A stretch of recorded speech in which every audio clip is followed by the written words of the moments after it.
Okay, so yeah, today I'm introducing you to this booklet, which you can download online. And we'll have that somehow, no doubt, with the video. It's called Don't Mention the Emergency. And I suppose what I'll talk about today is sort of ideas for introducing it to sympathetic MPs. I don't think it's actually a very suitable booklet for climate change deniers, or really for probably the right in general. I think the message is fine, but the pictures are no good, and the pictures are important. So it's actually written partly to persuade NGOs and Labor. So people who are sort of sympathetic with the idea that climate is changing and the humans are responsible, but are not really on board with the emergency message. So with those, everything I'm going to say is probably to do with those kind of people. I think at this point in history, I wouldn't worry too much about deniers. So I think if they're in power, we just try and get rid of them. And if they're not in power, then we just ignore them. Okay, so if you were, for example, going to see someone from Labor, particularly, or the unions, one of the first things I'd say is, this is the booklet that Jed Carney has handed out to the shadow cabinet. Like, that was quite amazing. She has handed it out to all the people who might be ministers in a new Labor government. And I've actually gone around Canberra talking to as many of them as I could and to their staffers. And so, what I'm going to present today is sort of what I had said, if I managed to get into someone's office and managed to get, say 5 or 10 minutes with them to go through it. Okay, so the first thing I do is take them, is say that stuff about Jed. And then the second bit, I would just sort of whiz them through, this is the inside front cover, and I just sort of direct them towards this last quote here, which is by Schellenhuber, former director of the Potsdam Institute. And it's just to sort of say, look, there's lots of people saying that it's an emergency, and what Schellenhuber is saying is actually that we're reaching the end game. So I'd help them find that. And then I'd pretty quickly whiz on to the page with the graphs, which is this one.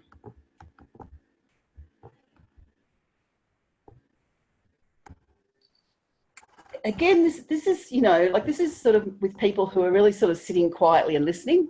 Now, people are not always sitting quietly and listening. So sometimes, by the time you started talking, you're sort of already in a bit of a debate.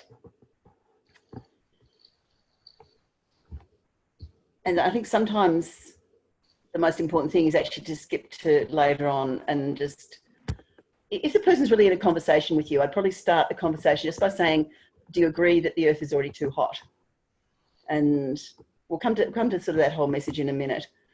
I think establishing that the earth is already too hot leads very easily to the idea that we have no remaining carbon budget, because anything else we put up from now on is going to make it hotter.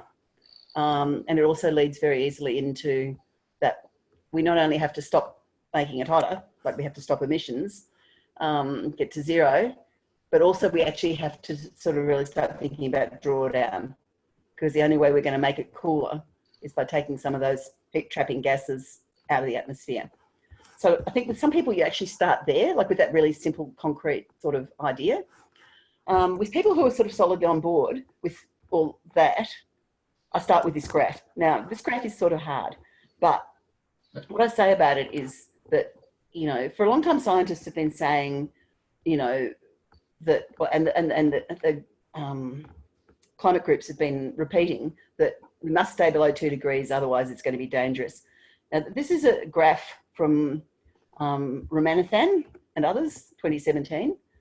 And one of the things to notice about it is that dangerous now kicks in at 1.5. So I don't think anyone really thinks that it's actually okay to get to 2 now, especially since the 1.5 degree report. The other thing that's important about this is that scientists are not just talking about dangerous these days, they're talking about catastrophic, which is, where lots of terrible things happen. And they're talking about this new category, which unfortunately just about nobody understands, but it's called existential. And the average person, if they've even heard of it, tends to think it's something to do with existentialism. So the problem we've got is that scientists are trying to say something really very serious, which is that somewhere around about 4 or 5 degrees warming if we get to 4 or 5 degrees warming by the end of the century, we're at a situation where existence is threatened. That's what they mean. They mean most people die and human civilization ends. It's just really unfortunate they don't tend to spell that out in words that anyone can understand. Now, look, the other thing about this is what these scientists have done is what the IPCC fails to do, which is to actually include things like feedbacks. So if you look at include things like feedback loops, and we want to stay below 1.5, going up is probability. If we want a good probability of staying under 1.5, we've got to do what they call 3 levers. So that's all up here as well. We've got to rapidly reduce carbon dioxide to 0. We've got emissions. We've got to dramatically reduce short-lived climate pollutants like methane, hydrofluorocarbons, and black soot. And we've got to start drawdown. So when people talk about, our Paris commitments, it's really important to help them understand there's an enormous difference between our temperature commitments and our emissions reductions commitments. And they've basically got nothing in common. So if we're serious about staying under 1.5, we've got to initiate an emergency transition now across the world, across all sectors of society, and get to 0 basically as fast as we can while starting drawdown. And it's got to be right now. This stuff about 12 years or 50% in 12 years or 0 by 2050 has nothing to do with staying under 1.5. There is no chance we'll stay under 1.5 if we take that advice. Now, in terms of our emissions reductions, the stuff that the world has promised in terms of emissions reductions target is something like this orange line. It's somewhere between the orange line and the brown line. So our emissions promises, even if everyone keeps them, takes us somewhere between catastrophic and existential. Like it takes us somewhere between really terrible things happen and a lot of societies break down and the situation where basically pretty much everyone on Earth dies. So this is the depressing page. So like if they're prepared to sit and listen, I tell them that bit, and then I just tell them one other bit, which is also really depressing, which is this stuff from Will Steffen, that basically says that we could be triggering a cascade of feedback loops somewhere between 1.5 and 2 degrees of warming, and that they will take us to hot house Earth, which is around 4 to 5 degrees of warming, a very stable state, very hard to get out of once you're in it. This is, the situation where most people die. But the thing is, we can trigger that.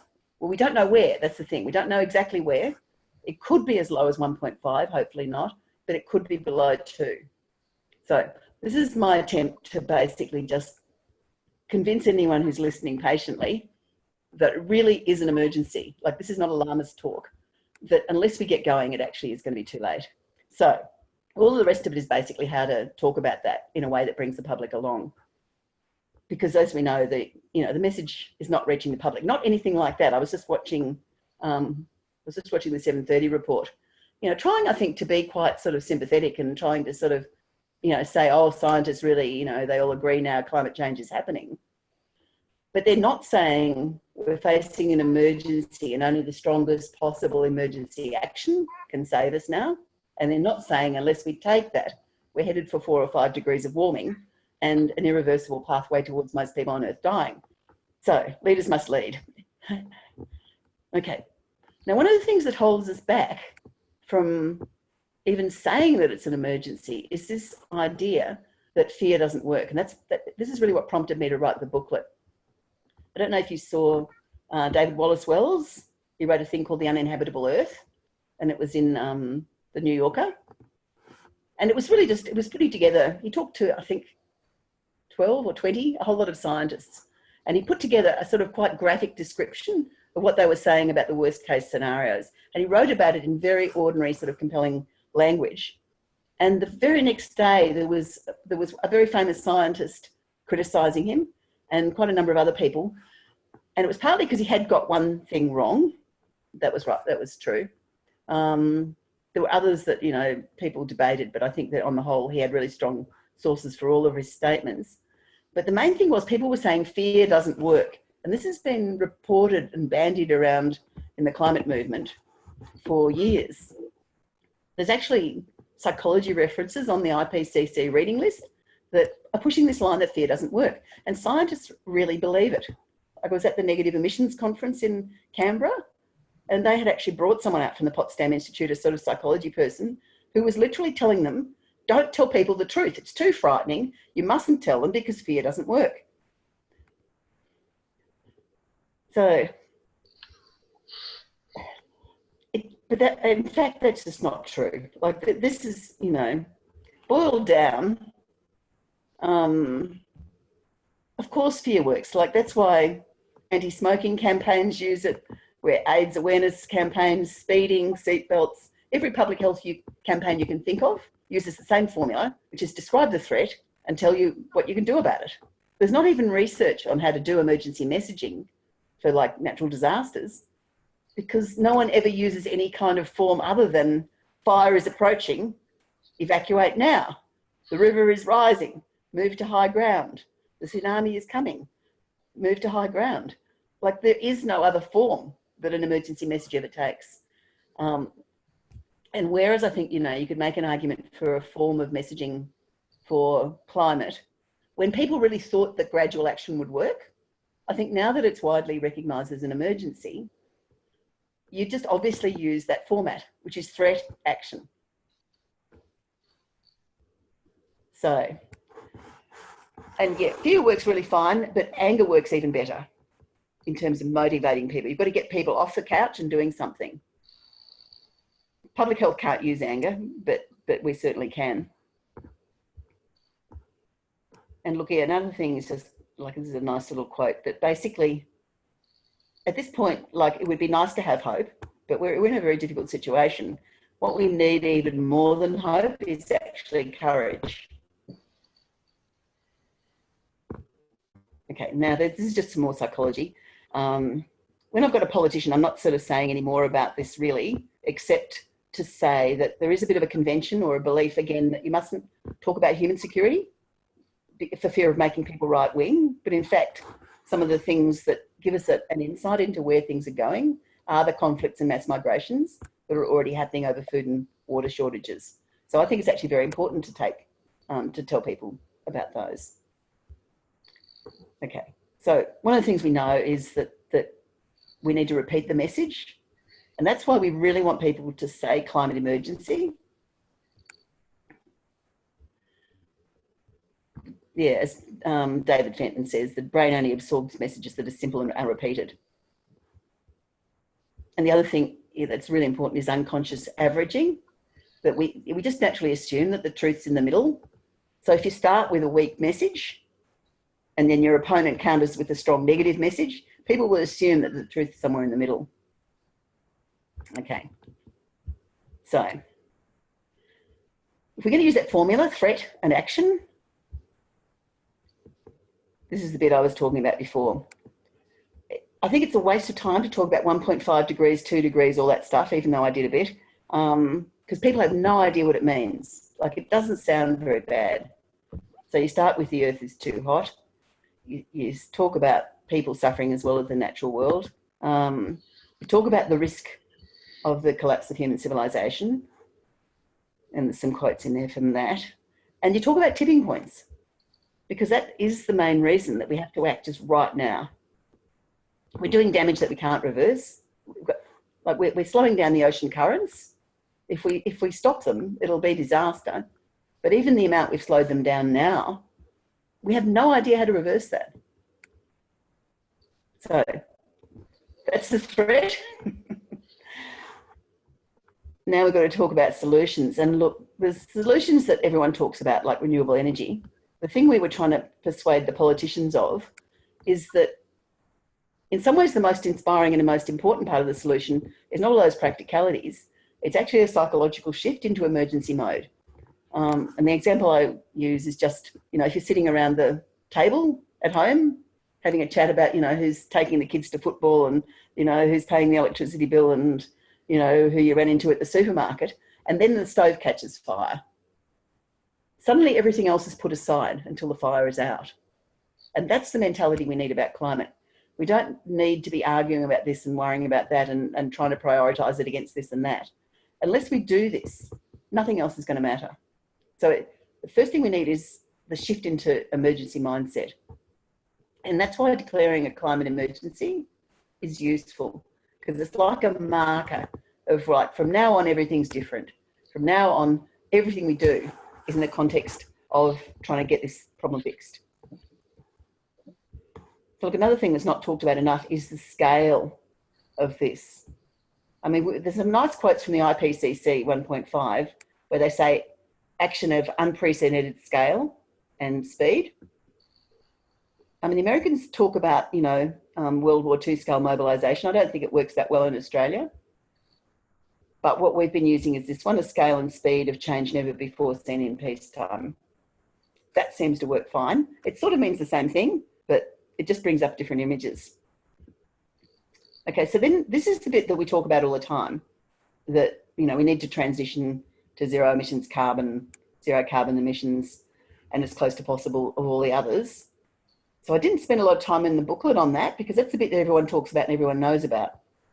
The bit that people don't know about and don't know how to talk about is the drawdown bit.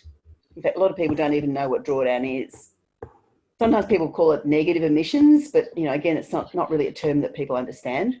So with the politicians, I was stressing, well, this is one important bit. If you think of that idea that, that we're already too hot, we've got to stop making it hotter, but we can't. Like I said, we can't just do it tomorrow. So, you know, we're going to still be putting more emissions up for however many years. But if it's already too hot and we're going to try and start going backwards, basically whatever we put up from now on, we're going to have to pull down again. So this is this idea that what goes up now, you've got to sort of mentally, or, you know, even literally in society, factor in the cost of, well, what we're burning today, sometime we've got to drag it all back down again and stick it back in the earth. And we don't exactly know how. So that's another thing to bear in mind.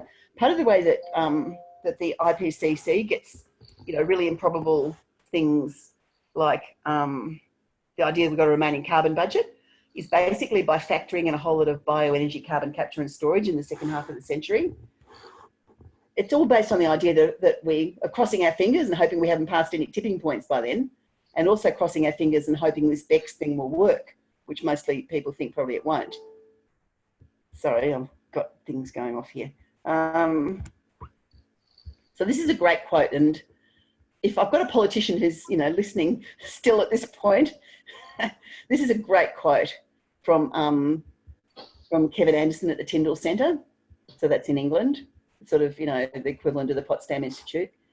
It's pantomime season and the world has just gambled its future on the appearance in a puff of smoke of a carbon-sucking fairy godmother. That's his opinion of BECS. Because I think somehow you've got it, like, it's quite a complicated and difficult thing to really educate politicians or whoever you're talking to about, look, the 1.5 degree report is all very well, but when it says we've got a remaining carbon budget, or it says this stuff about 12 years, it's just not right. You know, so we've got to somehow, you know, help people go for a stronger position basically in the IPCC. So that's where you need something like that quote. And this one is sort of, again, a really good quote, but on the more positive side. So this is from James Hansen, ex-NASA. And what he's saying is that if we really do the zero thing fast, we can do the drawdown, doing all the stuff we want to do anyway, natural drawdown, by restoring soils, restoring forests, restoring wetlands. He's written a paper called The Young People's Burden. And basically he says if we don't hurry and we don't get to zero really fast and we go past the point that the natural drawdown can do it, we're actually just bequeathing a burden of trillions of dollars to young people, because they are going to have to build these carbon-sucking machines that don't really hardly exist yet, and it's going to cost just trillions of dollars to suck down this carbon dioxide that we're sort of sticking up there now. So that sort of, again, is just another sort of way of really explaining why we have to hurry. But yeah, the whole drawdown story is something that people really like, and a lot of the politicians are very positive about that. You know, that we have to actually change how we farm anyway, because the soil's running out of fertility. So we've only got 60 harvests left anyway. In terms of just feeding ourselves, we have to change how we treat the soil. And that's the good thing about all these natural regenerative stuff. It's the stuff we want to do anyway. So look, it's got real promise to be acceptable across the political spectrum, this regenerative agriculture and carbon farming sort of idea. Anyway, there's all sorts of other good stories here, like the story of this guy that comes out of the Drawdown book. His name is, I always forget it. There it is, Yakuba Sawadogo. So yeah, he's developed an amazing natural regenerative agriculture approach, which is really just letting trees grow in between the crops, and it's spreading all around the Sahara. You can actually apparently watch it spreading from village to village using satellite imagery as the villages just get greener and greener with these trees growing in between the crops. So anyway, there's all sorts of really great Drawdown stuff. And Drawdown Australia is probably going to get set up sometime in the new year, which will really help with all that. So look, yeah, the other thing that politicians really want to know is they go, well, what's your evidence that this strong language works? And so at this point, I sort of skipped to page 18, and there's two fantastic studies over here on the right-hand column. You know, because if you think of the sort of strongest figures you've seen, you know, say for supporting renewable energy or, you know, phasing out coal, and you're lucky, you know, sometimes you can get 50, 60, maybe 75% on a really, you know, positive outcome for some survey. But here we've got 84% across 8 countries who consider climate change a global catastrophic risk. It's actually a higher percentage than if you just ask, is it happening and is it human cause? And I think it's something about the strong wording that actually persuades people. I mean, it is only 75% in Australia. We are the laggards, but this one's Australian. It's 81% agree we should try to prevent climate catastrophes, which might not occur for several decades or centuries, even if it requires making considerable changes that impact on our current living standards. So, I mean, it's 2 examples of just really strong agreement, 2 really strong language. And the thing is, like, by the time you get to 80%, you're obviously taking in a lot of right-wingers as well.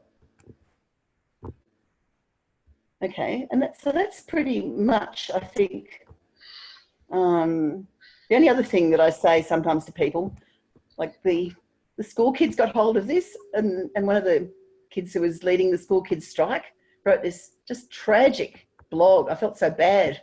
You know, she said, people say I should count my blessings. When I think of all the ways I'm blessed, I think of all the things that will die. And Jane Morton said so in her book. I went, oh. But talking with her was Harriet. The bit I sort of emphasise is social tipping points, like in the same way as there's climate tipping points. And we sort of don't really know where they are until they're passed. Like we can't be sure when something's about to tip until it tips. And then you look back and go, oh, that was the tipping point. It's the same with social tipping points. I really think we're at a social tipping point for just for recognition of the climate emergency, because it is quite amazing how councils, we just had another council in England declare a climate emergency. And the City of London did a couple of days ago, and now another city has done it in England. It's just like almost daily you're getting more councils declaring a climate emergency. So yeah, it all started from Darebin Council, which again, as soon as we started using the strong language, it's like events almost started running faster than we could. Because we were just getting council candidates to say they supported the declaration of a climate emergency. And we ended up with getting 6 out of 9 of the councillors in our local area who were elected supporting it. And the very first council meeting, they just passed a motion. We weren't even, we weren't even sort of ready to do anything. And really, it's partly just the example of Darebin that's now spreading across Australia, around America, and now in England.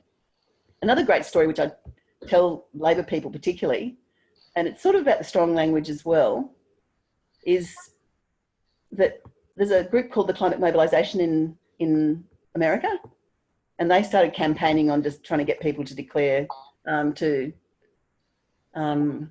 pledge to support, to pledge to mobilise, pledge to support a World War II scale mobilisation.